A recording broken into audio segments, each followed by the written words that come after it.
All right, I'm rolling over here. Me too. And me 3. Me 3. I don't know why that always makes me laugh. Oh, Me good. 3 always makes me laugh. Well, because who was the first person who heard Me Too and then said Me 3? Because that person, I don't know who it is, but that person is a hero. Unfortunately, Me 4 doesn't work because then it just is like, but, Then you're just latching on to. yeah. And you certainly can't go to Me 5 because then it's like, okay, come on. Yeah. It's just ridiculous. But maybe Me by 6, Me what is 7? wrong with you? Who knows? Hit. Yeah. Gold, Jerry. It's gold. I'm actually clapping my hands. Something completely innocuous hit. And then I just lost my mind. I'm sorry. All I can think of was Battleship. I know. It's amazing. It never would have occurred to me to make that joke. But it's a great joke.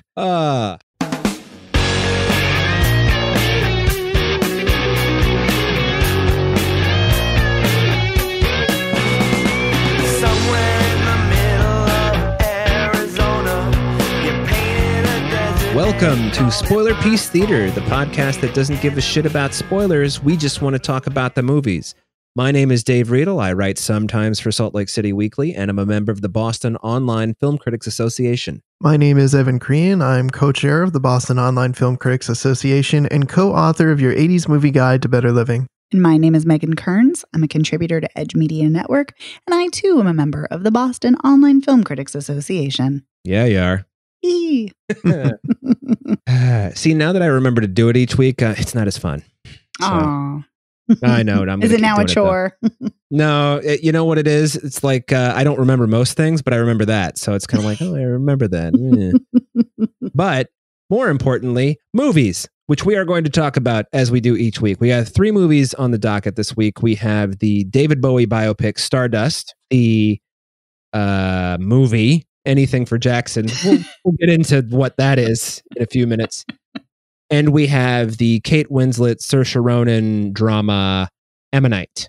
So those are the movies we have on the regular show. But just wanted to mention, over on the Patreon, the exclusive audio this week is the Jackie Chan movie City Hunter, which we all watched and discussed and had a good time discussing. So if you want to subscribe to the Patreon page, patreon.com/spoilerpiece, please go over, kick us a few bones because we love it and we love you. And City Hunter is the exclusive audio this week. And we had a lot of fun talking about that. Oh boy, So, did we. Yeah.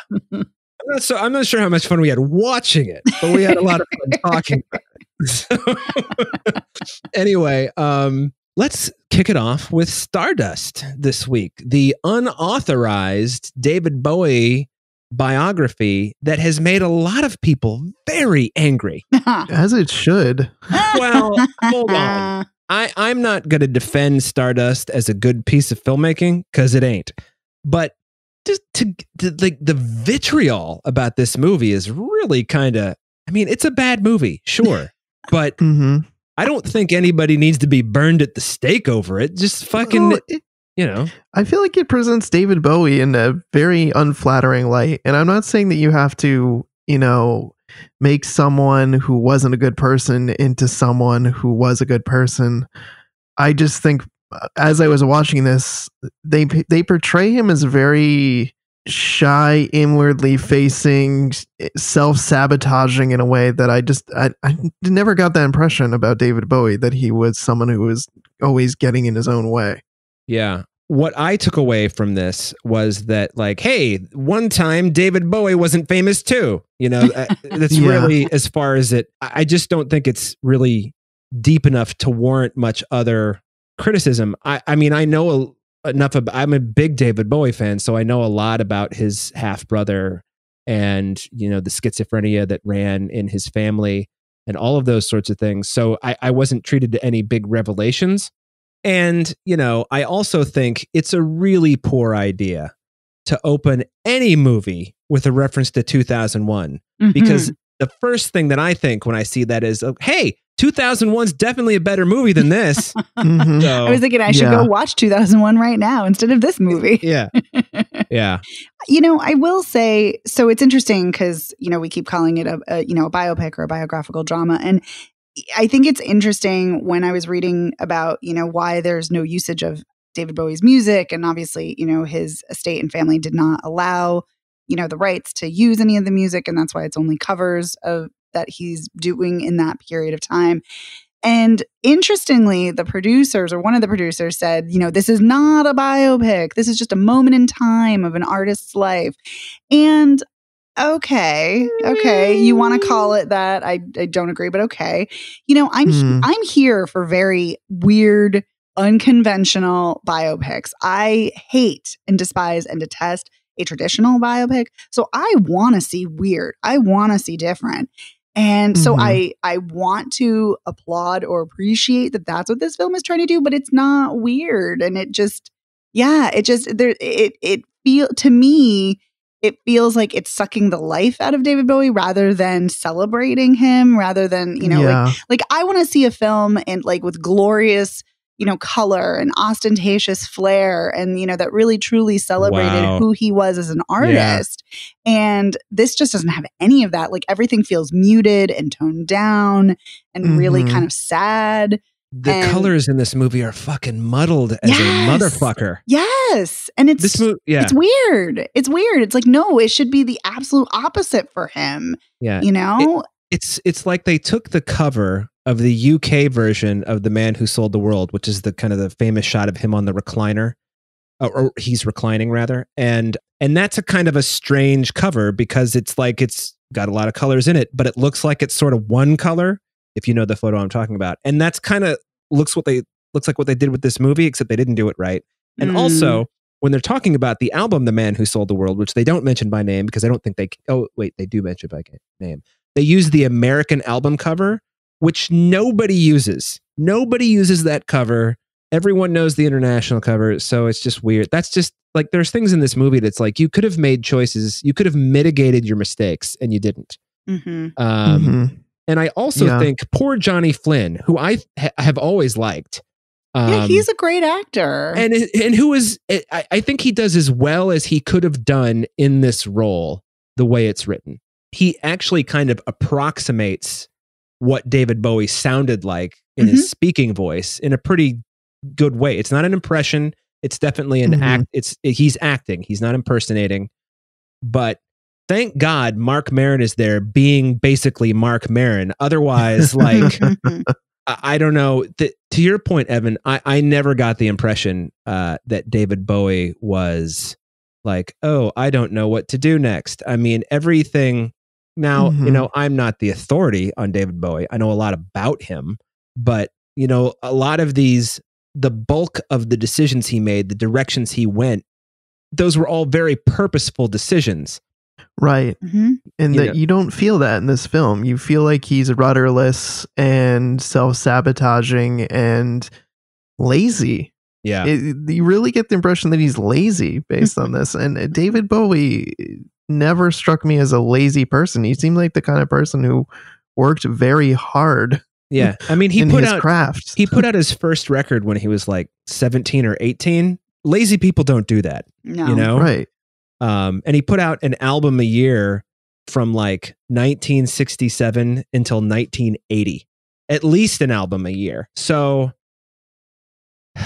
I don't know. Did you use the word rudderless, Evan? Yes. Good word. Good word. Good word for this movie. It's a drift. Yeah. Now, that being said, it's a bad movie. I don't understand the hatred. I just don't. It's not like there's no way that you can piss on David Bowie's legacy. You know what I mean? It's just too big.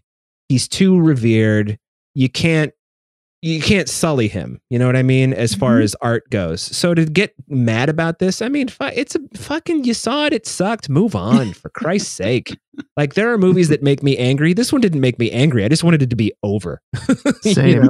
Yeah. I just wanted it to be over because it was just not a compelling story. And I dislike the way it jumps around in time. especially this story involving his brother and his family's history of mental illness. I just think that was done completely ineffectively. And Megan, to your point, this is not nearly weird enough. Yeah. We talked about Radioactive, which was another biopic kind of movie, but also a healthy dose of fiction there. And this film Stardust does have a bit in the beginning about how this is mostly fiction, but I don't know. Radioactive was much more compelling in the ways that it was weirder and trippier, and really this movie only occasionally delves into the weird, trippy stuff, but only to comment on the mental illness in a way that's not compelling. Yeah. Like, there's just aspects of the film about, David Bowie grappling with his family's history of mental illness and always thinking, is this it? Is this the time where, I start losing my grip on reality? Is this now happening to me? And it's just done in the most uninteresting, uncompelling. Yeah. Yeah. And he did early in his life have that fear that he was going to suffer from schizophrenia the same way several members of his family did. But the way they present it here, where he's just kind of like talking very quietly about it while sitting, on the balcony with Mark Maron drinking a beer, it's just like, I think this scene could have been done a whole lot of different ways. Anyway. What do you guys think about Jenna Malone's performance? Because I usually really, really like her. I usually really like her too. I think she's just kind of underwritten, and the purpose of her in this movie is to be shitty, and that's what they did. And I don't think that's a great choice. I think Angela Bowie as a person you could probably make a movie about her that was quite interesting. So I just think to use her as the foil in this is just kind of weak. I don't know. What did you think? Yeah. I agree with that. I think she's underdeveloped as a character for sure. And I think I normally love Jenna Malone. I think she's doing the best with what she's got in this case. I'm not going to be too hard on her. Yeah, I can't, I don't really think it's her fault. It's not Johnny Flynn's fault. It's not Mark Maron's fault. I mean, they could have said no, I guess, but somebody offers you like the chance to play David Bowie. Are you going to say no? I don't think I would. So. Yeah. Right. I mean, he's a musician. Obviously he's an actor, but he's also a musician too. He might have thought like, oh, this is going to be great. Yeah. So. And he can sing. He doesn't sound the first fucking thing like David Bowie, but he can sing. So. You want to talk about something else that was equally unnoteworthy? The musical performance in the film was also, to me, just so uninteresting and unmoving. And it seems like it's this moment that we're just building and building and building and building and building to, and it's just such a letdown. Yeah. Well, let's let down Stardust to the ground and bury it where it belongs. And sure. And move on to actually, these Stardust and our next movie, Anything for Jackson, have something in common. They do. The main character in Anything for Jackson has a small role in Stardust, and he's very good at that. And he's a very different character in Anything for Jackson. And who wants to describe this fucking movie? Oh man. Two grandparents lost their grandchild and are trying to bring him back from the dead by kidnapping a pregnant woman and using Satanist rituals, a satanic ritual. Yeah. Right. And they perform a ceremony and they get up more than they bargained for because they open up a gateway and all kinds of demons and spirits come crawling out of it into their house and it's terrorizing the shit out of them and this poor pregnant woman that's strapped to a bed. Right. And I think they make an interesting point. The one character, see, the one thing, I'll just say this. I really dug this. I dug Anything for Jackson just because me too. It was like, to me, it played like a comedy that was super fucking dark. And I didn't really find it particularly scary except for the cop who kept blowing her own head off. That freaked me out. Like every time she did that. Oh, what about Rory putting his head in the snowblower and the blood splatter? Or what about the woman filing her teeth and the teeth are dropping onto the ground? Yeah. The teeth, that was gross. Yes, there's so much gross stuff and creepy shit in this movie. Yeah. I mean, the contorting man with the plastic bag over his head. Oh yeah. Are you fucking kidding me? That was creepy. Every time that guy showed up, I was about to pee my pants. Do you remember the movie with I can't remember his name, but Felicia Rashad plays his mother and she's trying to transplant his brain. Yes. What was that movie called? Oh God, we just watched that. Black Box? Black Black Box. Box. Yes, thank you. It looked like the character who keeps coming up in Black Box with the twisted, contorted body, except in this movie, it's actually scary in Anything for Jackson, because there's one point where the contorted bag over the head person starts chewing on the pregnant woman's stomach. And I was like, oh my God. Yeah. That seems great. So here's my question to you. Were the Satanist grandparents, were they always Satanists, or did they become Satanists specifically to do this? I could never quite figure that out. Maybe I missed the line of dialogue. No, I don't think you missed anything. I don't think it actually says, but I got the impression that they became Satanists to do this, essentially. Yeah. But who knows? They could have already been Satanists. That's the impression I got as well. When they started delving deeper into this stuff and how they even got their hands on this ancient spell book. I don't even know how you can open a book that's over 1,000 years old without it disintegrating. Yeah. Right? But I found that really interesting. Without wearing gloves and being in an oxygen deprived room. Yeah. Right. Yep. But, and then the guy, and then there are the two other Satanists, the woman who's, just doing it for shits and giggles, as you find out later. And then the guy who's a true believer, and that guy's creepy. Ian. Oh boy. I mean, wow. And the house was creepy without being a creepy house. A lot of haunted house movies you see or whatever, it's like the house is creepy. This is just a house, a little contemporary. Right, but it has a cool layout, though. Yeah, it has a cool layout. Like the fact that they spend most of their time in the attic, essentially the attic space that they've soundproofed, where they've kidnapped this woman. Confining a lot of the action to that bedroom and that hallway outside. Ooh, super creepy. Yeah, like there's that scene where the husband and the wife are clutching each other in the hallway, and it's kind of like a wide shot. Yep. Ooh, super creepy. The opening when she's making breakfast and he's sitting in the kitchen, they're like waiting for this woman to come along. There's like a wide shot there that's also just very creepy. Yeah, that opening is actually really great. Yeah. See, because here's the thing. I knew what it was about, but I didn't read, how the story began. I didn't realize that Jackson, the grandson in question, was already dead when the movie began. I thought we were going to see him die, and I was just like, eh. But then when they came, oh, he's already dead. So that opening scene, I was just like, what is this movie that looks like I know this is a horror movie, but this is opening like a completely normal, just like, oh, we're just getting ready for work. We're having breakfast, whatever. La, la, la. Oh, whoops, we're kidnapping a pregnant woman. Yeah. Suddenly I'm dragging a screaming woman into my house, into an elevator. Why is there an elevator in the house? So we find out later that the mother of the child committed suicide by driving her wheelchair into the elevator shaft. Yeah. Because we should mention the car accident, which the grandparents, I guess, were not in. Their daughter was driving. Their grandson was in the car. And she fiddled with his seatbelt in some way. He was killed instantly. The daughter was confined to a wheelchair for a long time until she killed herself in the elevator shaft. And that did, when you see Jackson like in the room in the beginning, because his spirit is already there waiting to be there. There are two things that I liked about this. One, I was glad it wasn't a Pet Sematary kind of thing where the child is evil. I was like really rather relieved that this is just a normal kid. He happens to be dead, but he's a normal, 5-year-old kid, whatever. But when he turns around and you see that gaping head wound, I was like, oh my God. I was not expecting that. And even though it was a jump scare, I did jump. So yeah, it was a good jump. It was a good jump scare. It was a good reveal. Yeah.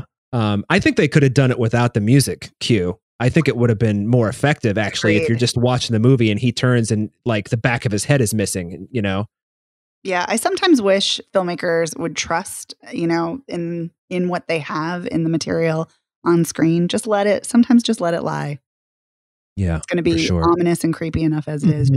I totally agree. This movie made a trick-or-treating child fucking creepy. Yes. There was like the spirit. It made a of the Charlie kid Brown fucking, it's the Great Pumpkin ghost Charlie Brown. costume. Yes.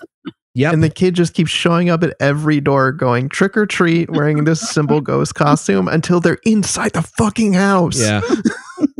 And then become giant. Yeah. So we should mention, we kind of touched on this. So what happens is the grandparents find this book, they perform this spell, but they don't perform the entire spell, apparently, which Ian tells them later. They've opened the gateway to let spirits in, which is what they were supposed to do. But then there was a second incantation they were supposed to do to narrow it so they could get the spirit they wanted. So they've accidentally opened it to all these other spirits who are trying to get into this pregnant woman's baby and be reborn. Wow, is that just a creepy idea? And this is the kind of movie where you hear the premise and you think, okay, good premise. And then the next thing you think is, boy, if they get this wrong, is it going to be a really bad movie? But boy, is this movie really fucking good.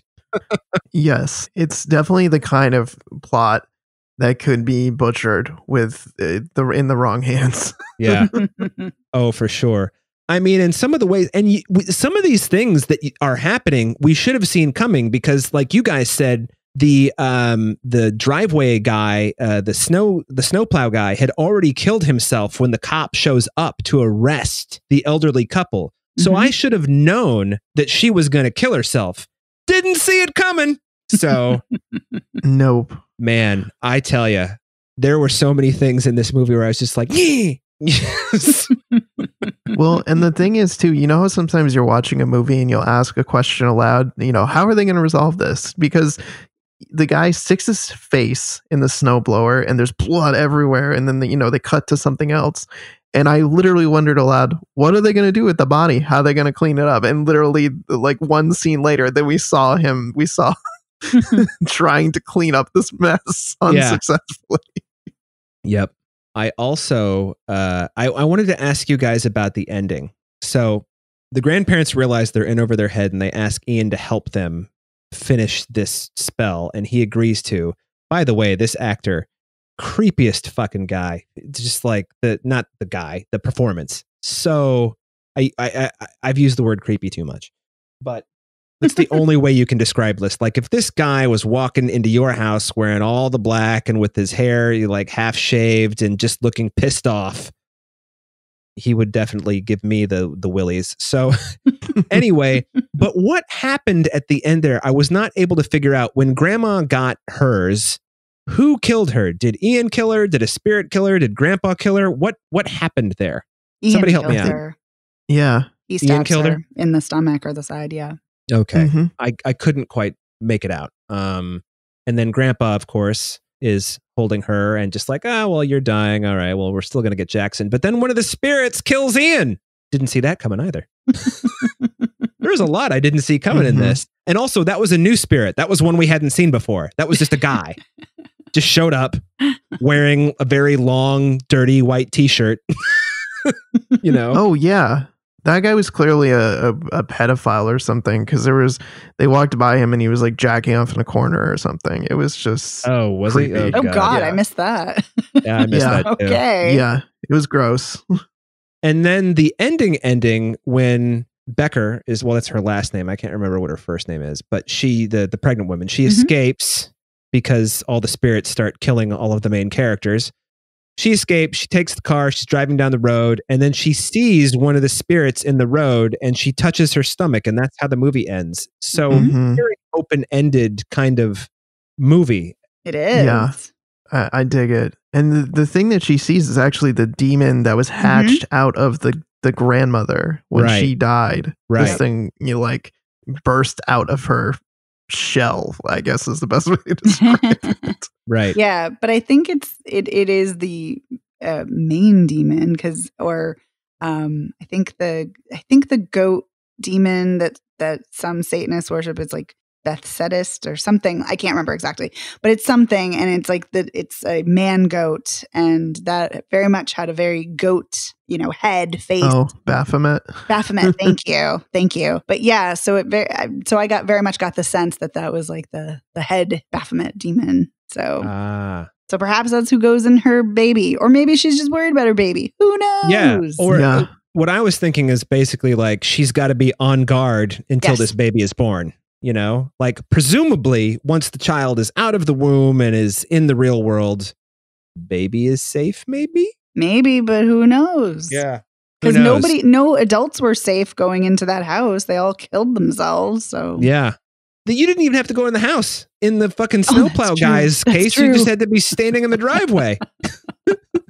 Or maybe he was in the doorway. Or no, he does go in the house one time. So maybe, I don't know. Oh, yeah. He goes up to the door and Grandpa has to turn off the closed circuit television camera. That was great. So that he can't see the kidnapped woman writhing. Yes. Oh. Yeah, that was great. Yeah. Yeah. This is really dumb. Oh, yes. No, go ahead. What is it? No. It's a stupid joke. It will be very quick. Whenever we watch, there's a show on Food Network, Worst Cooks. They always make a point to say CCTV when they're saying closed circuit television. Yeah. And I always joke that you need to say TM after that. Just because they're always like CCTV, TM. Anyway, sorry. That was stupid. All right. That's all right. So anything for Jackson, I would say if you're a horror person, fucking must watch. You know, like so wait, I have to say, so I liked this. I did not like it quite as much as you guys. Just because, and this is a personal preference, I'm not really into satanic rituals in films. It just doesn't usually do it for me. So I was kind of disappointed there was that element. But I want to say this was a really, really well executed film, like really well done. Yeah. Yeah, these people had a vision and they fucking saw it through. They stuck with it, and I applaud that. Yeah. And I love that they played even the stuff that's funny. And there's a lot of funny stuff in this movie. This movie is played fucking straight as an arrow. So like there's no like wink or anything. The laughs don't come that way. The laughs actually come from the material and just like the idea that this incompetent old man now has to take this snowplow guy and try to bury him in the woods. No, I was going to say there's something, I also wanted to bring up something interesting about that, where you think throughout the whole film or most of the film, you think that the couple, the Walshes, are both, all in, they both want to do this. But there's a really interesting scene between Becker and Henry where you find out he doesn't want to do this at all. Like, it's just that he wants to do this to support his wife because that's what she wants to do. And he says something about her descending and how he was never going to bring her back up, so he might as well have descended with her. And I was like, ooh, that's really unsettling, but kind of sweet and romantic in its really weird, morbid way. Yeah. Yeah. If you're going to be that kind of codependent, I guess, why not be the kind of codependent who summons a satanic demon to revive your dead grandchild in the body of a woman you've kidnapped? Yeah, why not? Why not? I mean, when you say it like that, yeah. I just the performances in this movie, Julian Richings, who plays Henry Walsh, and Sheila McCarthy, who plays Audrey, man, are they good. They're really great. Really good. Really great, yeah. And I have not really seen the woman who plays Becker very much, but she's good. I can't pronounce her name. It's very Greek looking to me. So I don't want to try. I don't want to butcher it. And then the guy who plays Ian, I can't pronounce his name either. Josh something or other. Yikes. Crutus? Yeah, Crutus. It's like, it's like Constantina. Constantina. Yeah. Constantina Mentelos. There you go. Okay. So thank you for doing that for me. Yeah, just all good performances. And I also dug, by the way, the kind of fake Satanist at the end when she calls from her job to say that, like, Ian's crazy, he killed his mother. I loved that moment. You've got all of this crazy shit going on that is real, but then you have this one person who's not a believer who's like, but guys, this guy is a believer. I don't know. It made it all that much more plausible to me in a strange way, just because you've got this person who's like, I didn't believe any of this stuff, but it's actually happening. So get the fuck out of there, So anyway, okay. Well, then let's move on to Ammonite. Yes! I've decided to pronounce it that way, or maybe Ammonite. I don't know. So, Ammonite Shyamalan. Ammonite. Oh my God, don't insult the movie that way. I know. I know. I'm admitting to stupidness here. I had forgotten what Ammonite was. I forgot what it was, and then it showed up in the movie, and then I was like, oh yeah, that's what Ammonite is. I will read the IMDb blah blah blah, which is just, I don't know, this is a little short, but 1840s England. Acclaimed but overlooked fossil hunter Mary Anning and a young woman whose name is not mentioned here, Charlotte, sent to convalesce by the sea, develop an intense relationship, altering both of their lives forever.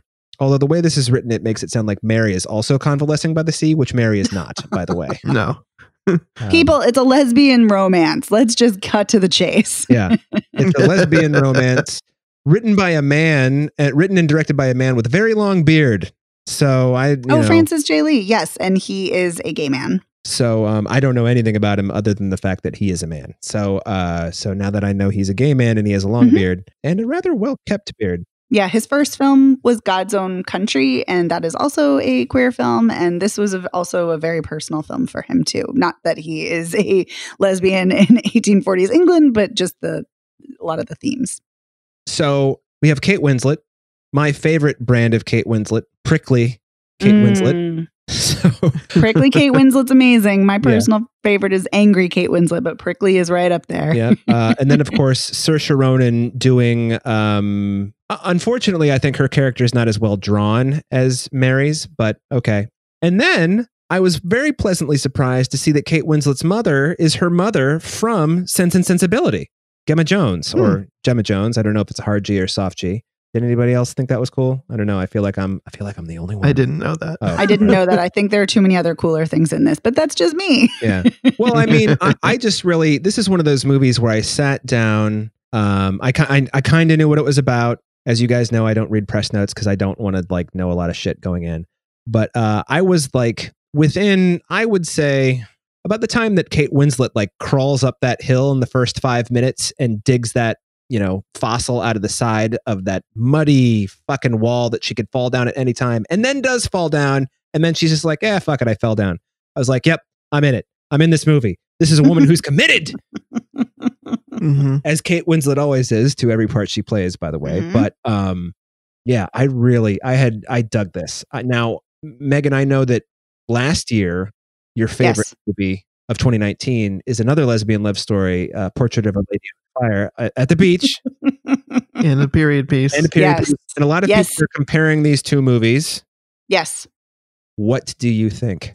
So thank you for asking. Celine Sciamma's film is an absolute brilliant masterpiece. I love it. I cannot get enough of it. And I reviewed this film for Edge, and I talk about the comparisons too, that on the surface, they seem like they would be very similar, At the Beach, lesbian love stories, period pieces.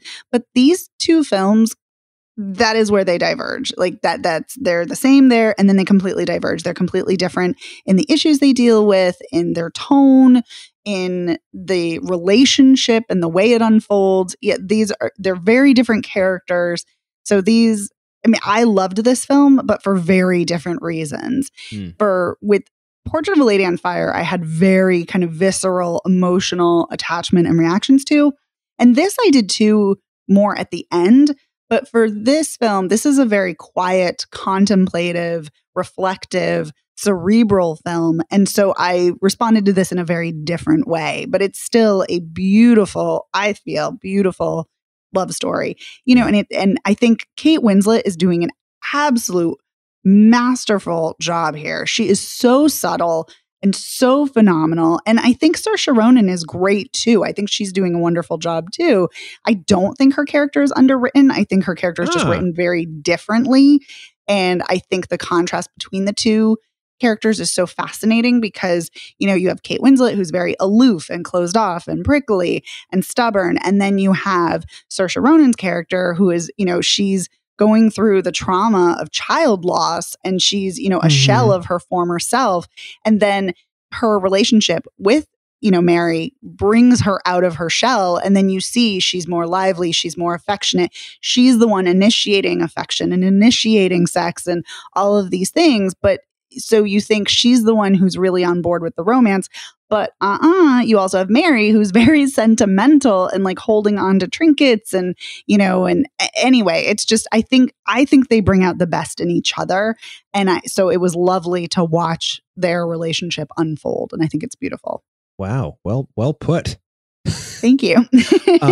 I do want to say, I loved this. I loved every minute of it. Yay!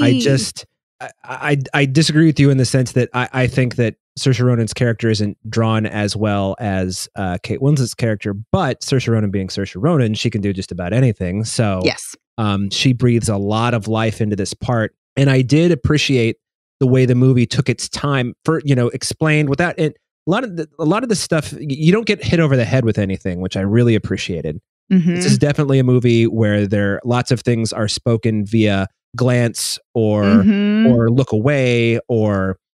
I don't think there are any raised eyebrows, which is one of my favorites, but okay, you can't have everything. But a lot of the big moments in this movie are just somebody's face changing ever so slightly, and yes. I appreciated how the movie took the time, establishing Saoirse Ronan's character, whose name I can't remember, unfortunately. Charlotte. Charlotte Murchison. There it is.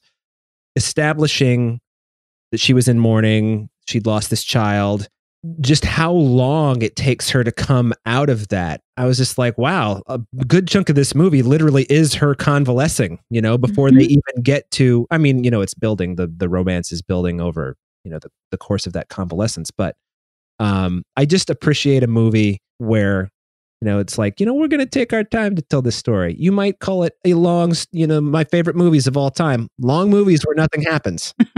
But that's the thing. And as we always talk about, nothing happens, quote unquote, because everything is happening emotionally. Everything happens emotionally. That's what I mean. It's like when you watch, Jean Dielman, like nothing happens in that movie, except everything happens in that movie. But it is interesting when you talk about how the way grief is shown and the depiction of it and the unfolding of that and their relationship is really so expertly done.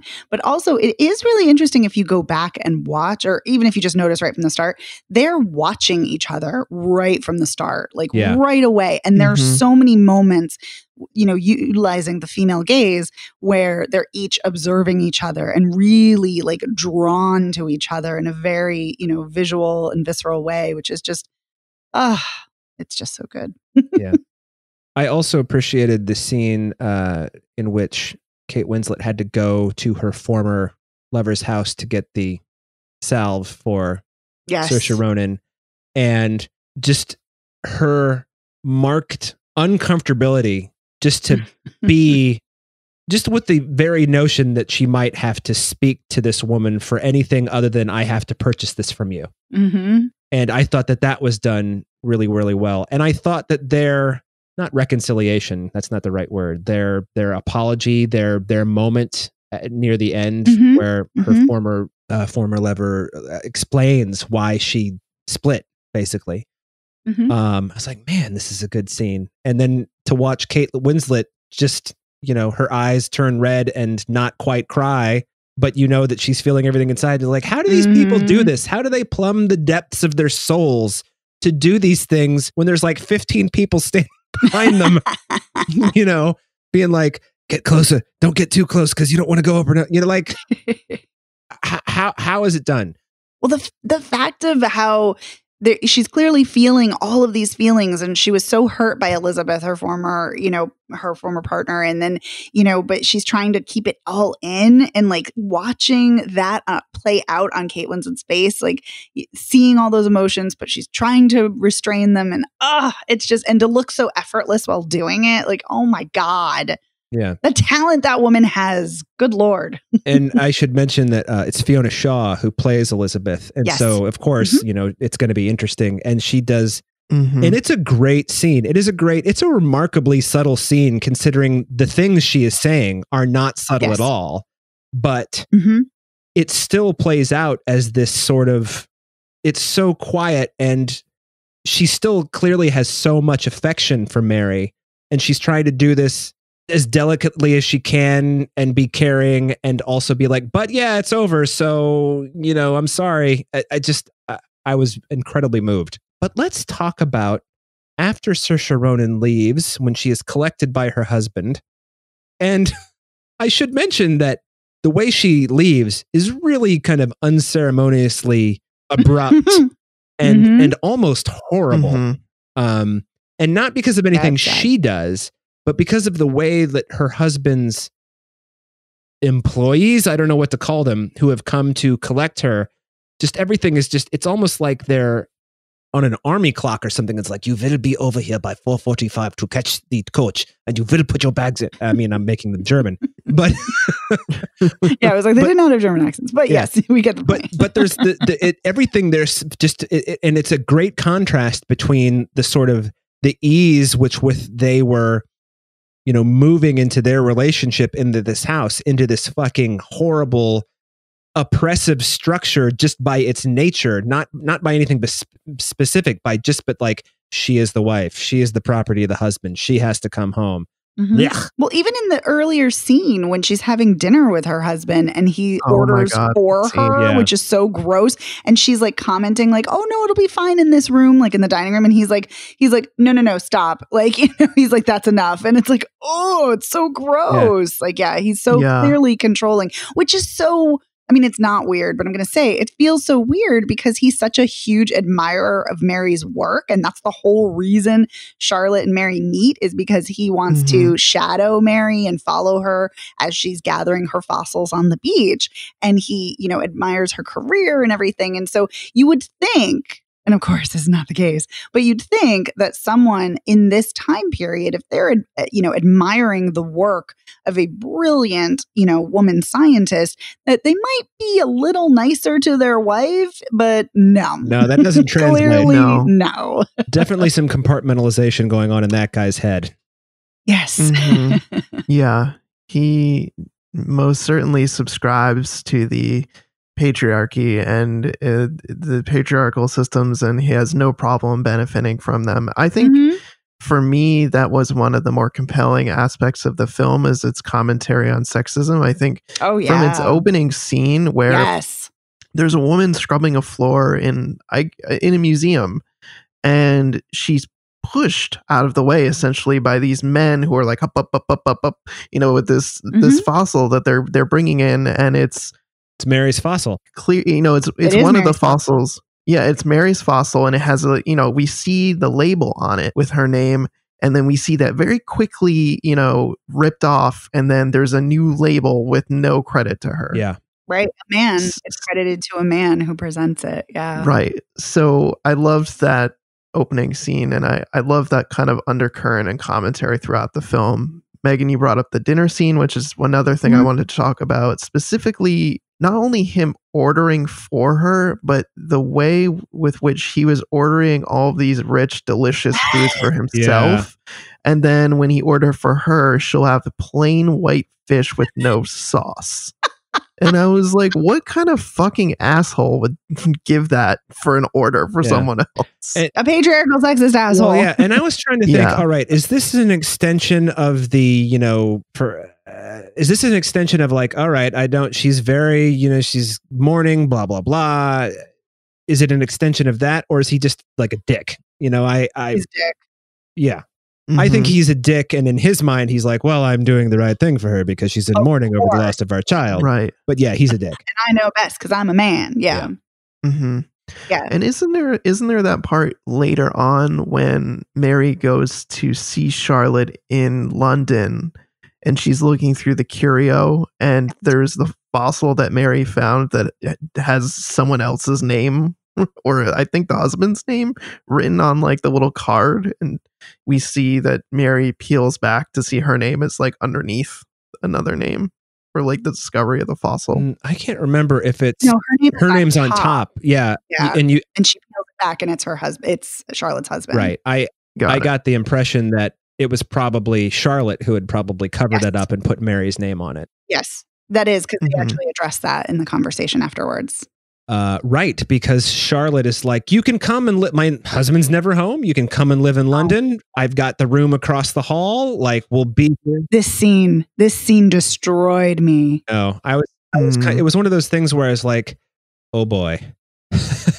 You can just see Mary withdrawing, like, from the moment she realizes what's going on. And that is such a perfect illustration of how vastly different they are, not only in their personalities and in their expressions of love, but also, and this is in addition to the beautiful way this film shows, sexism, it also shows classism and class differences so eloquently. And this is just highlighted right here, that the very things that Mary treasures, her independence, her career, all of those things, as much as Charlotte, I think, does very much love her in her way, she does not understand how important, that is for Mary and her survival. Yeah. Even though she does, and it doesn't have any effect on Mary's reaction.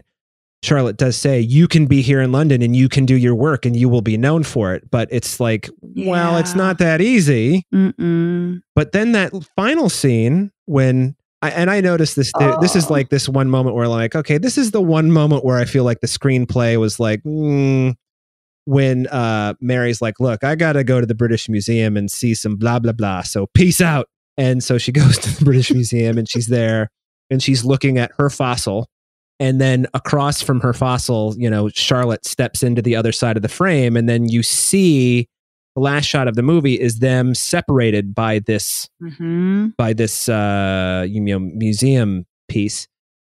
And I mean, would Mary really say, look, I got to get to the British Museum? Because that the next thing that's going to happen is that Charlotte's going to go there after her, and then that's what happens. And I just kind of felt like if I had one gripe about this movie, just one gripe, it would be that moment. But anyway, let's talk about the last scene.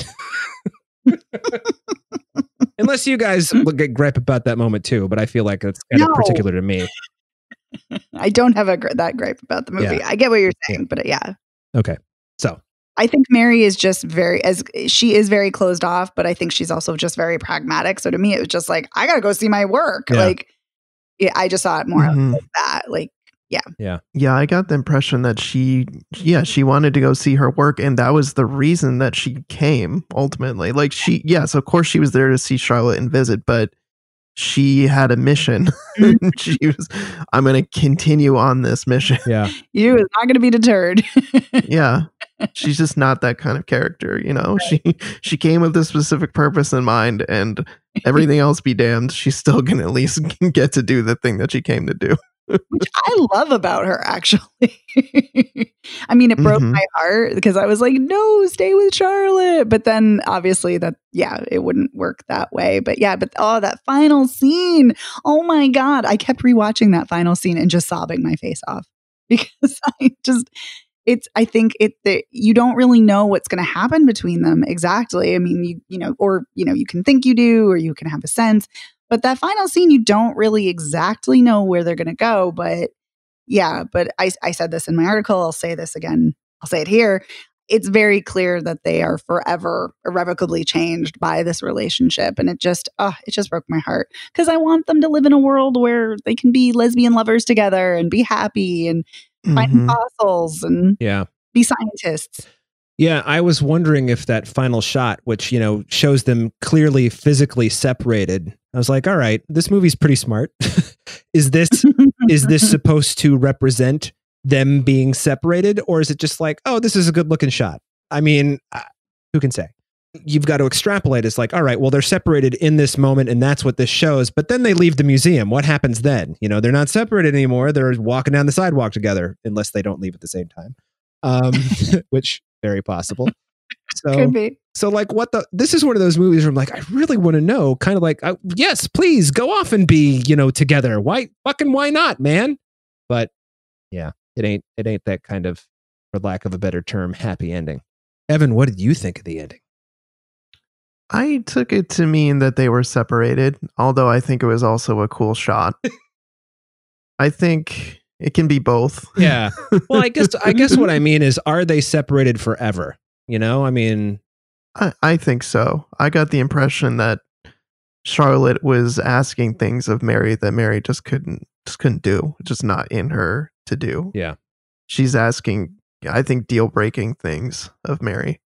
Also, Mary, we don't know exactly when in the 1840s this took place, but Mary Anning died in 1847. So whatever happened, whether they were together or not, it didn't happen for a long time, which is kind of sad. I kind of wish that I didn't know that she died in 1847 because I was like, oh. Yeah.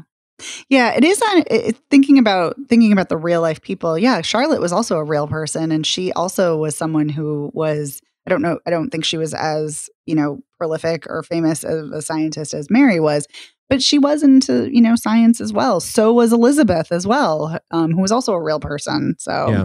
And Mary was friends with both of them in real life. So if they were actually lesbian lovers, if Mary and Charlotte were, I hope they were happy for the time they had. Yeah. I should also mention, this is very interesting to me because I looked this up a little bit.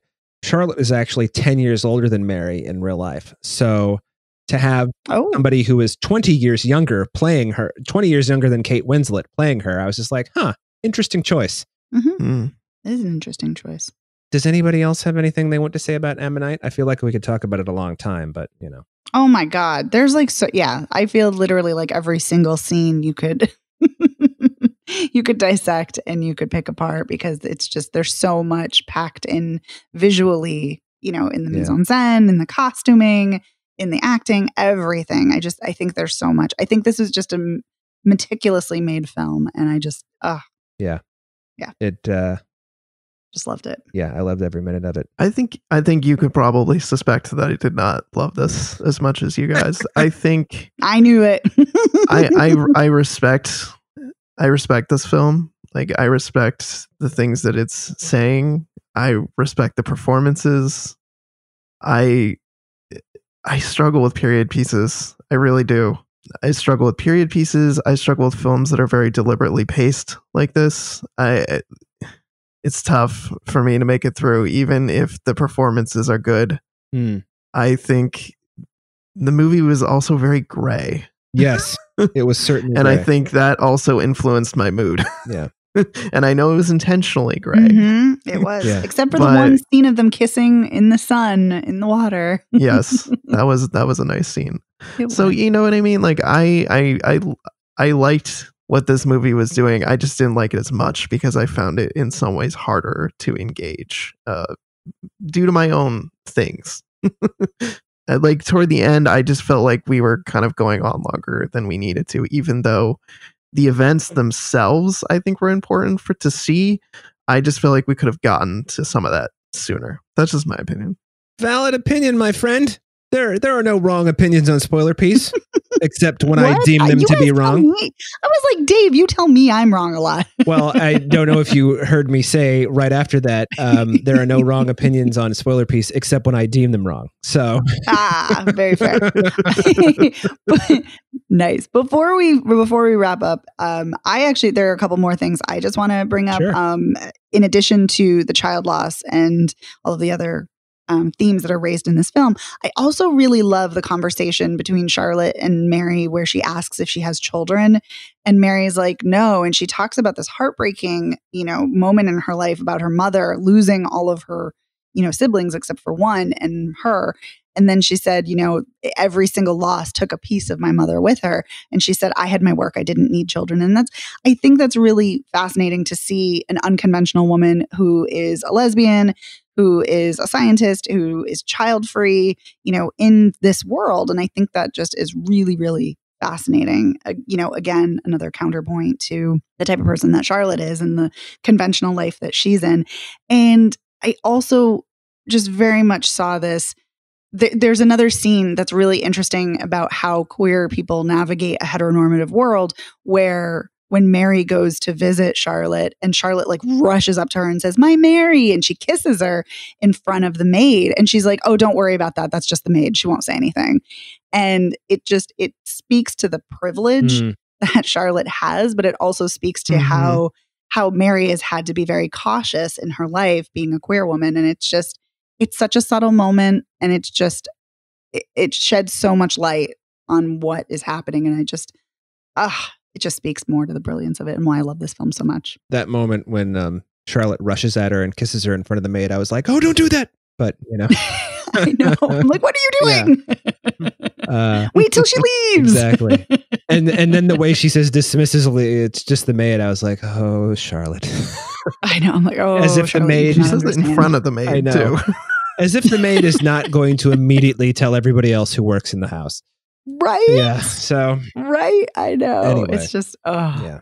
Yeah. Well, gang, I would say we should wrap this up because we're coming up on the hour mark, and we at Spoiler Piece, we like an hour. Anyway, let's real quick recap Stardust. Boo.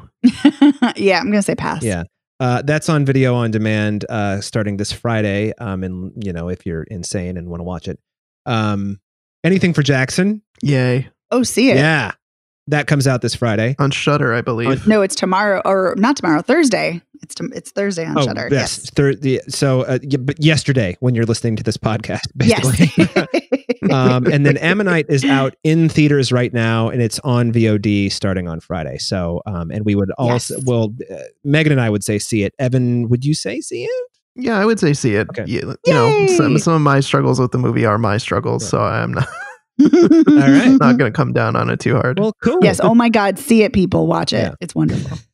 All righty then, everybody. Well, so you know what movies to see, blah, blah, blah, blah, blah. As we close out, we want to thank, as always, our editor, Otto Clamor. Man, is it a joy to not edit this show every week. So thank you, Otto, for doing that for us. You can find Spoiler Piece Theater anywhere you get podcasts. You can visit us on our website, spoilerpiece.com. You can find us on social media. We're Spoiler Piece Theater on Facebook. We're at Spoiler Piece on Twitter, Instagram, and Letterboxd.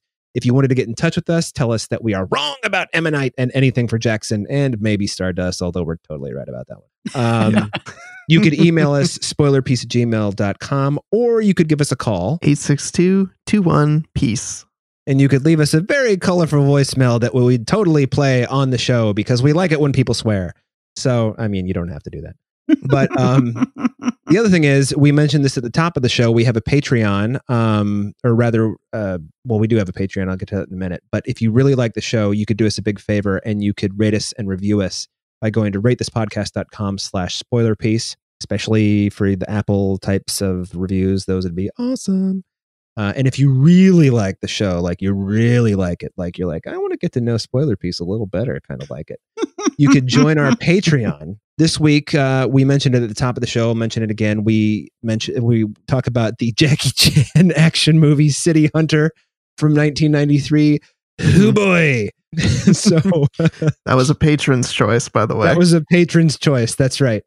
And that being said, we would like to mention each of our patrons by name. Yes. We want to give a huge thank you to Bill Scahan, Bob Chipman, Charles Nash, Chris Wilkinson, Davida Margolin, Deirdre Crimmins, Elisa, Christopher Jensen, Max Coville, Mike, Lord of the Sith, Rory Glynn, Sean Pensionar, Shauna Harris, Shelley M. McCaskill, Shona Glasgow, and Zach Pigeon. Thank you so much, patrons. You're awesome. Thanks, patrons. You are the best. So, by the way, I should tell you who I am. My name is Dave Riedel. I write sometimes for Salt Lake City Weekly. I'm a member of the Boston Online Film Critics Association. If you want to follow me on the social medias, I'm Dave Sees Movies on Twitter, Instagram, and Letterboxd. And my name is Evan Crean. I am co-chair of the Boston Online Film Critics Association and co-author of your 80s movie guide to better living. You can follow me on Twitter and on Letterboxd as Real Recon. And my name is Megan Kearns. I'm a contributor to Edge Media Network. I, too, am a member of the Boston Online Film Critics Association. You can follow me on Twitter at OpinionSWorld and on Instagram and Letterboxd at The Opinion S. Thanks, everybody, for listening. We'll see you next week. Wear a mask and stay home. I mean, you don't have to stay home, but, wear a mask. But be safe. Yeah. Be safe, people. Be safe. I just realized I'm speaking for everybody when I say that. I'm only speaking for myself. I'm sorry. See you next week. Bye. Wear a mask. Bye.